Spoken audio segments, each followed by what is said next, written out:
So again, those nuts up in Canada protesting global warming, they've got it all backwards. And they don't even know it. Daenerys Targaryen. She says she is the mother of dragons. But would you trust her with your kids?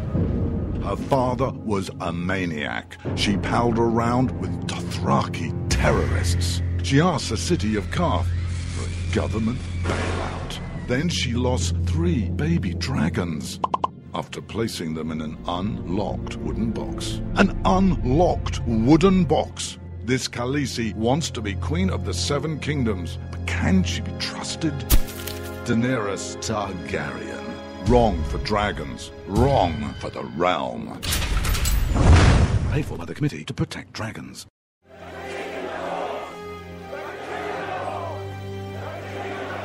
Robb Stark. He's the biggest celebrity in the North. But his father was a traitor. He arrested his own mother. His bastard brother deserted the Night's Watch. And he couldn't defend his own castle. Worst of all, Robb Stark hasn't stopped the wildlings from invading our lands and taking our jobs. He even has an illegal alien for a nanny. And now he wants to be king in the North? King? Some people say he's really a wolf. Some people say he eats dead people. We can't wait until it's too late. Send a raven to Winterfell now and tell Robb Stark to go back home. Stop eating dead people and defend the damn wall. This ad paid for by Crossbows GPS. We don't know anything about him. He was never really vetted. Is he really the true-born son of Robert Baratheon? All over the 7 kingdoms, people are asking the same question. Who is the real King Joffrey? The people of Westeros are hurting. Winter is coming. Crop yields are falling, and the price of fuel is going up.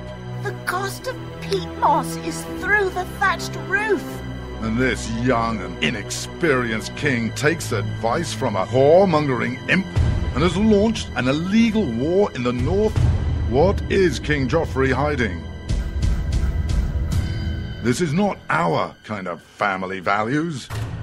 King Joffrey. What a bastard. What a bastard. Paid for by the Young Baratheons for freedom. When you can't find anything to watch on cable, you get bored.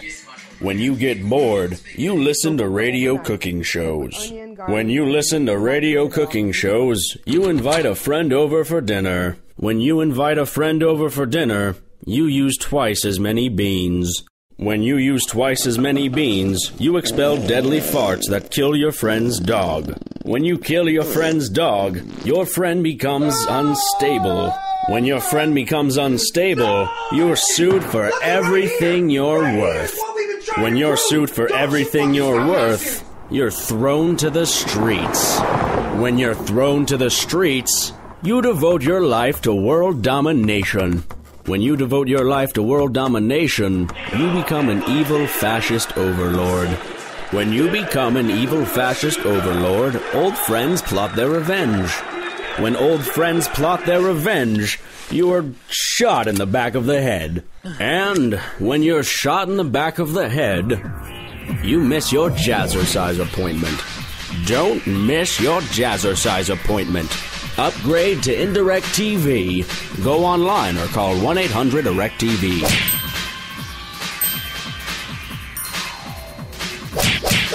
You shouldn't have to pay to talk to the people closest to you, or the people who used to be. That's why Umbrella Wireless is proud to announce the new Friends, Family, and Recent Ex-Girlfriend plan. Now you'll get unlimited calls to your best buddy, your mom, or Cindy, once she realizes that you're seriously meant for each other and should stop screening your calls. Now the 30 minutes of agonizing silence where you're both afraid to hang up may drain your battery, but it won't drain your wallet. And you'll get unlimited calls just to check if she still cares enough to pick up, with no extra charges. With the Friends, Family, and Recent Ex-Girlfriend plan, your phone will automatically answer calls from your ex, because maybe she finally realizes that you're the only one for her and wants to get coffee sometime. Now, after lonely nights of looking at pictures of the road trip you took together when everything was great, your misspelled texts are absolutely free. The only thing you have to pay for is the booze. The Friends, Family, and Recent Ex-Girlfriend plan, because she wants you back. She just doesn't know it yet. I considered suicide so I wouldn't put my family through all the pain. Many of our warriors are returning home from the battlefield, only to face a new war as they struggle with devastating injuries. At Wounded Warrior Project, we understand. We're there to help. Even though you think you're broken, you're not. It's the physical and the emotional healing that Wounded Warrior Project provides. With a gift of just $19 a month, you can join Wounded Warrior Project. You'll help provide critically needed programs and services that rebuild lives. Beautiful. Woo! There you go, buddy. The ongoing needs of our wounded and their families will continue for many years to come. Now is the time to show your support. Call now or go online with your gift of just $19 a month, and we'll send you this Wounded Warrior Project blanket. It made me feel that there's people out there that care about us. After this event, we can finally maybe start to heal as a family and move forward. We need your help. The families are hurting. For many of our wounded heroes, the greatest casualty is being forgotten. That's why your gift of just $19 a month is so important. Please, call or go online right now.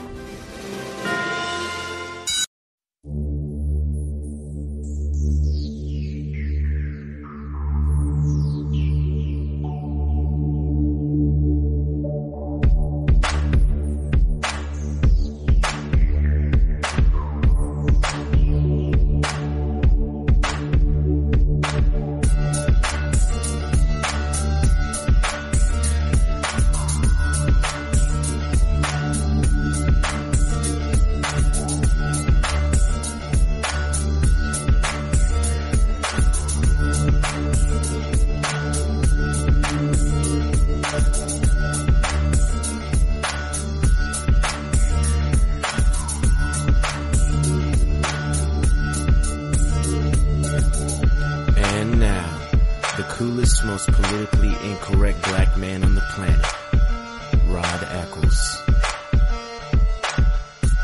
Well, hello, my fellow Americans. Yes, it is I, your lovable host, L. Rod, coming to you live from my bunkerized home studio somewhere within the great granite state of New Hampshire, where the state motto is still live free or die. It is not big government or bust, and I know because I checked. Yes, I checked again. I always check. Check every day almost, just to make sure that it hasn't changed. Indeed, it has not. It is Monday, April the 13th in the year of our Lord, 2015, just a couple of days away from Tax D-Day. If you have not filed your taxes yet, then you still have 2 days to do so, and if you do not do so by the deadline, you should probably get an automatic extension. Just to keep the IRS off your little tushy while you're doing your taxes. And if you owe them money, you better pony up, or else you're gonna have to pay interest and penalties that'll be more than you could ever imagine. Yeah, but if they owe you money, then it's a different story. They'll just say, oh, sorry we took so much. Here's a check. We're giving you back everything that we took that we shouldn't have taken. And you can complain, well, where's my interest? Well, you don't get interest from the government. What's the matter with you? But if I owed you money, you'd charge me interest, wouldn't you? Well, yes, because this is not a two-way street in a two-way democracy, silly. This is a new form of socialism. And we're the socialists, and we get to make the rules. And if you don't like it, too bad. Because they're not going to change unless you vote for somebody different. And you won't because you don't. You have it, so there. Deportations of illegal immigrants have plummeted on Obama's watch. Now, how many people remember that we heard all of this rhetoric about, oh yeah, Obama's the guy, man. He's been deporting these illegal aliens left and right. I'm telling you, he did more than George W. Bush did at sending these peoples back to their own countries. where they belong, not here on our side of the border. We sent them back over yonder, we did, because that was what Obama intended to do. Well, we have a story here from the Washington Times that kind of depicts something different. That deportations of illegal immigrants have plummeted. They have been doing it less.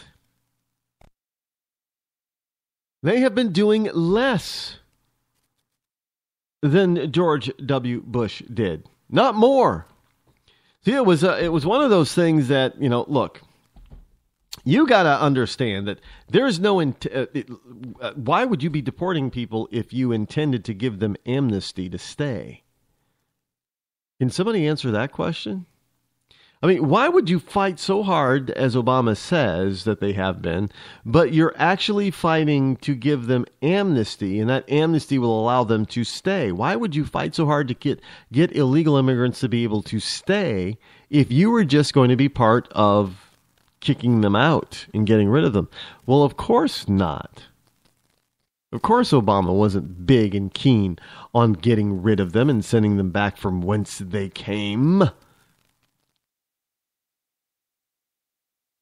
Not at all. He was all about, doing basically whatever it took to get them to be able to stay. Don't doubt me on this, folks. He was doing stuff to get them to be able to stay. It's called amnesty. Now, his executive order, Congress didn't want to sign or make into law or even touch it the way he wanted to touch it. So he just decided that he was going to be the emperor, he was going to be the new Caesar, he was going to be the potentate, and he was just going to write it out in an executive order with a stroke of his pen. It was going to be the law of the land. But he got slapped.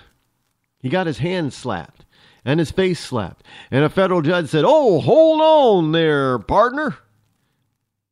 Not so fast there, Slick Willie.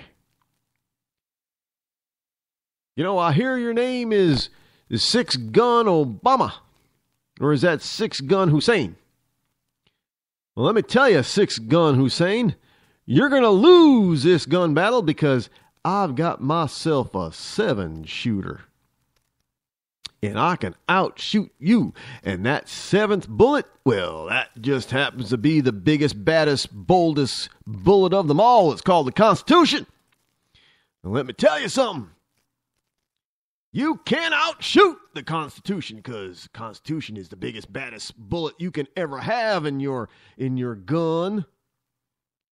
And I got my bullet, Constitution bullet, in my gun, son. So Six Gun Hussein, you better ride on out of town while you're still able before we shoot you down." And that's basically what's being said. This federal judge is saying to the president. No. And the president, the administration is asked, well, we know that you don't like the rule that we made in the executive order. But Judge, could you be so kind while we're trying to appeal your decision that we think is so wrong? Could you set aside your decision? And he said, "Nope, not setting aside my decision, standing firm." And that's what each one of the Republicans elected to office need to do. They need to follow the standard of this federal judge and not be wimpy, mimpy, pamby, mamby, whatever, bend over backwards, limp noodle John Bonnier. Hell no.